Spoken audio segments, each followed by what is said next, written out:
सालबारि दङ मोनसे नैबे सालबारि बदियागुरि बान्दो थांनाय 2023 आव बायनाय जादों। बे जोबोद दुखु गोनां। बे ओनसोलनि रायजो राजाफ्रा आबादजोंनो थांनानै थायो। स्पेसियेलि आं नुदों जोंनि बे ओनसोल सा ओनसोलाव आरो आंनि स्पेसियेलि समस्थियाव बान्दो आरो स्लुइस गेटनि जोबोद गोनांथि दं। दा बायजानाय हिसाबै बिथांमोना बिराद हालाय हाफाय जादों। थांनाय बोसोरावनो बिदिनो जों गायालासेथ' जों थानो हाया। जों बोथोरजों जुजिनानै रायजो राजाजों जोङो सावरायनानै नैबे बान्दोआव बिदिनो खांलायलायनानै आरो बिदिनो गोबां दैदेनगिरिफोरनि जेरैहाय MLA जोंनि EM दस्रा दस्रिफ्राबो बेबायदिनो सहाय होनानै बेबायदि जों खांनानै बेखौ मावनाय जादों। दा बेखौ मावफुंनो थांनाय बोसोराव खिन्थु बोथोर जोबसि जेब्ला माइआ ओंखारदों बे समावनो दुखुथिया माने आबादारिफ्रा एसे भुगिनांदों आरो। दा बेनि थाखाय देग्लायबो आरोबाव बोथोरजों जुजिनांगौ जाहैबाय। दा बे जोंनि मोनसे बिराद गिदिर जेंना, जेरावहाय आंबो बे दैनिजोंनो थांनानै थायो। दा बेवहाय आं जुरित' दङ। गतिके बेखौ जोङो जेखि जाया मानो जोङो देग्लाय जुजिनानैबाबो जोङो बेखौहाय मावफुंगोन आरो जोङो रायजो राजाखौ माने मोनसे परिबेसाव जोङो आबादखौ गायहोगोन।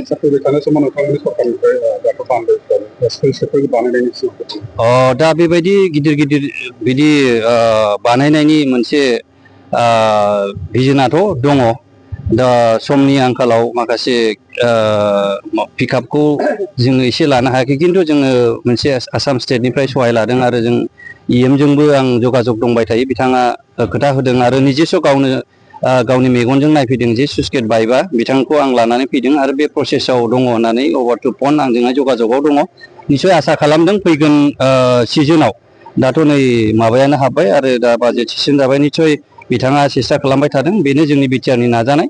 जों जेराव हायाबाबो जों दस्राखौ खावलायनानैबाबो जोंहा ब्रादार दङ आसामनिफ्राय, निसय आं खावलायगोन बा जों मोनसे टिम जानानै बेबायदि गिदिर जेंनाखौ जों सुफुंनो नाजाबाय थादों। आरो मानगोनां जोंनि बिटिआरनि CEM प्रमद बर' साराबो जोंनि गामि ओनसोलफ्राव हाबनानै जिनिखि गिदिर गिदिर जेंना आवगायनिफ्रायनो जिनिखि पेन्डिं समस्या बेखौहाय सुफुंनो दिने आरो राति जेब्लायबो बिनि थाखाय सिन्था खालामनानै उन्दुआलासेनो बिथाङा बोरै सुफुंनो हायो बेनि मोनसे प्रसेसखौ खालामबाय थादों। दा गोजोननाय मोनदों दिनै रायजो राजाजों दिनै मोनसे बे दिनैनि गिबि बान्दो ओंखारजेनदों।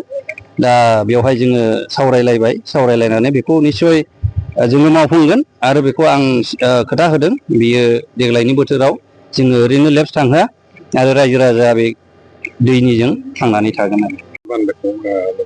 दा नोंथांनि थाखाय माबायदि सुबिदा जादों? जोंनिथ' सुबिदायानो जाहैबाय बे सायखं बसुमतारिया जोंनो बान्दोनि खामानिखौ मावना होनायाव जोङो जोबोद गोजोननाय मोनदों। जोंनि बे सयथा गामिया ओरैहाय जोंनि बदियागुरि, सालबारि आरो दमगाव आरो हनै हादानपारा, हलमागाव गासैबो जोङो बेवहाय मावनानै आबाद मावनानै जायो आरो दै दैखांनानै बेखिनि। आरो लोगोसे सारा जोंना EMआ आरो मोनसे खामानि मावबावनो थाखाय खोथा होदों, माने बान्दोनि एगिंदि बान्दोखौबो एसे प्रसेसआव फैबाय होननानै दासो मिथिहोदों। दा बेखायनो जोङो बेबो जाथोंसै बेबायदि सानदों आरो।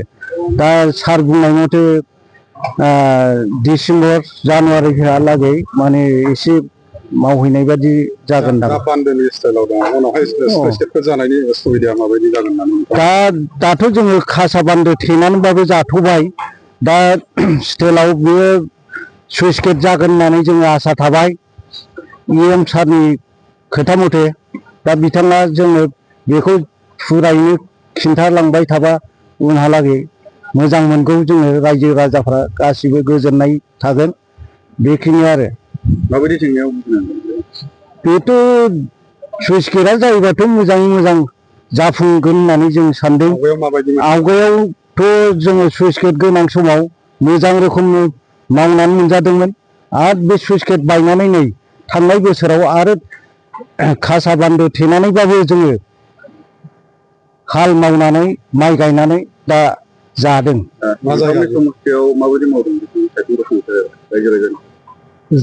बिथां इएमआथ' दा मोजां मावना होदों थांनाय बोसोरावबो एसे हेल्प होदों जोंखौ रायजो राजाखौ दा बेनिखायनो सारा दा बेखौ आरो मावफुंना होबावगोन बायदि आसा थिनानै थाबाय जोङो गोजोननाय फैबाय मा जायगा बे जोङो बान्दो होननानै बुङो बेखौ जोङो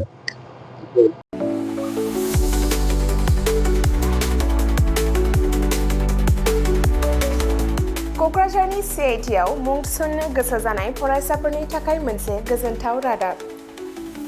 सेन्ट्रेल इन्स्टिटिउट अफ टेक्न'लजि क'क्राझारआ 2025-2026 सोलोंथाइ बोसोरनि थाखाय मुं थिसन्नायनि एन्ट्रेन्स एग्जाम खुंनो थांगासिनो दङ। Diploma, BTech, MTech, bachelor and master of design आरो PhD नि थाखाय एन्ट्रेन्स एग्जाम खुंनाय जागोन। डिप्ल'मा प्रग्रामाव दङ CE, CSE, ECE, FPT, CAI आरो AMT। BTech प्रग्रामाव दङ CE, CSE, ECE, FET आरो IE। MTech प्रग्रामाव दङ WRH, CSE, FET आरो GET।